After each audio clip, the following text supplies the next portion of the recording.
Tyrone Iras Magai is still wearing the white shirt and khaki trousers characteristic of an SHS Form 1 boy. But he's not the average Form 1 boy you'd find in any school. He was a senior school prefect in junior high school and awarded the best student at the time of his completion. He went on to attain Aggregate 6 in the BECE, earning him a place to study general science at the prestigious Achimota School in Accra. However, one thing stands in the way of his dream, as he has been turned away due to his hairstyle. When I got there, I was directed to a chapel. I think Agri Chapel, but it was a chapel where the people wait. And that's the very same place they present the items they've been asked to buy. And when I got there with my staffs and everything, one of the mistress, she was packing the presented items into the cars. And she told me she wants nothing to do with me because of my dreadlocks. So I should pack my stuffs and everything and sit away from her stuffs. That's all the items collected. I should keep away from that place. And then she also said with the dreadlocks, they will not accept anything. So it's either I'm getting it all at that very same place.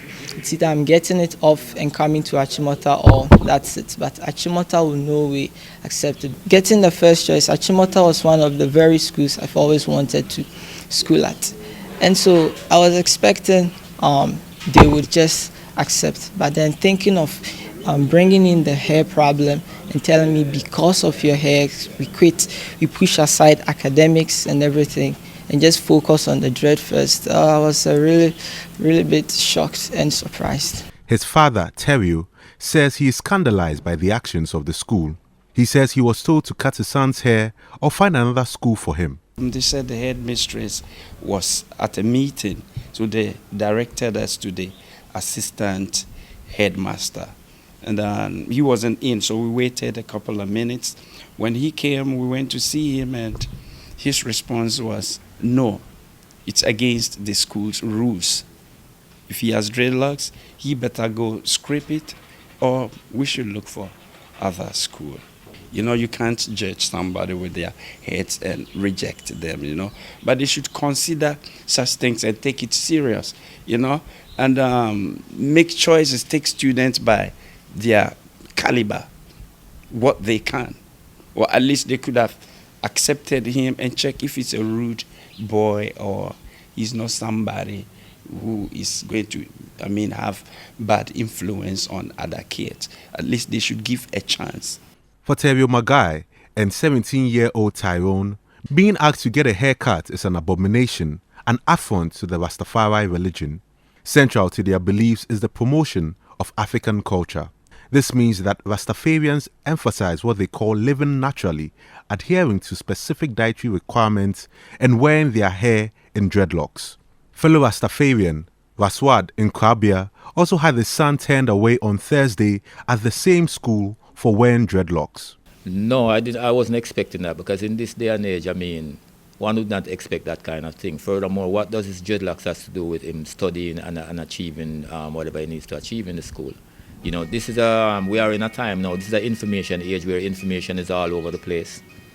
And dreadlocks has become a fashion statement all over the world, right? You see so many celebrities, so many multinational corporations are using dreadlocks to sell their products and all of that. So it's not anything strange. It's one of the most popular hairstyles today. So we went to the assistant headmaster, and he basically said the same thing. As a matter of fact, he was bragging and boasting that they have done it to others before, last year and the year before, and they took them to court and they won. So they're not afraid of us going anywhere we want to go. The parents say that they will do all they can to get their children enrolled in the school they chose, if it even means going to court. Well, we are looking for the president to intervene, the president of this country. We want him to intervene, because if these people think they can violate the Constitution, then of course the president has to answer to that. He has to tell us why there are institutions in the country that is violating the Constitution. So we want to take it to the GES and we want to take it to court. We want a class action, the lawsuit. Over the years, stories like this have popped up across various schools in Ghana.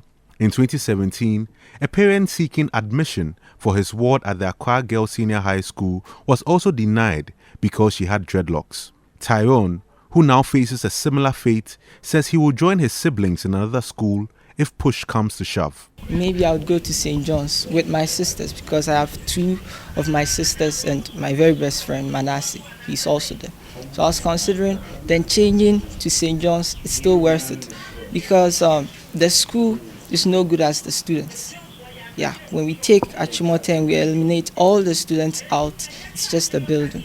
So having a dedicated soul in somewhere like St. John's, I still still works out. This is the Achimota School campus, and today it's much quieter than the situation here on Thursday as first-year students officially reported to school for the very first time. But that was not the case for Oheneba Nkwabia and Tyrone Magai because they were sent away because of the hairstyle, that is dreadlocks. I have come here today to get a response from the school. I've been told the head mistress is the only one who can speak to the matter, but unfortunately has been locked up in a series of meetings for the better part of the day, and therefore it's unlikely that I'll get any response on this matter. For Child's Rights International, an NGO which seeks to protect the fundamental rights of children, the Achimota School must not deny the Rastafarian boys access to education based on their looks. First, allow the child to have the access to the environment, which is the right of the child, which is very substantive. And if you are done with that, then if you feel that the makeup of the child do not conform to certain rules and regulations, and that will not affect the substantive right of the child, then negotiation must kick in with the parent and the child. Until 24 hours ago, these parents did not believe that their sons wearing dreadlocks could cost them a place at their school of choice. But now this is the case, and they say that they will go the long run to make sure that their sons get into the school that they chose and also got the required grades for. Reporting for Citi News, my name is Ni Ama.